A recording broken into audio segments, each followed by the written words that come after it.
Alright. Hello, everybody. Today, we're going to be discussing Fridge's favorite TV show, Scooby-Doo. My favorite show's Scooby-Doo. Yeah. News to me. What do you think of my costume? It's nice. Let's get started now. And what would that be? Scooby-Doo. But it's not Scooby-Doo. Okay. Fridge's favorite show, Agents of S.H.I.E.L.D. Agents of S.H.I.E.L.D.? No, Agents of S.H.I.E.L.D. Agents of S.H.I.E.L.D.? Yeah, it's DC. No, I'm pretty sure it's Marvel. What do you know? You're just a clone trooper. Actually, I'm dressed in my Stormtrooper suit. It's been a while since I've gotten to wear it. Whatever. Let's just do this. Oh.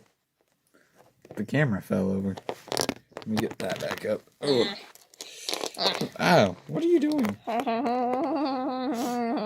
You know what? Because you hit me like that, I vote we're doing a Rover story. What about your favorite show?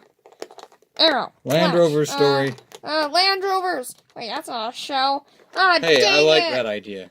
No, We're doing that. No!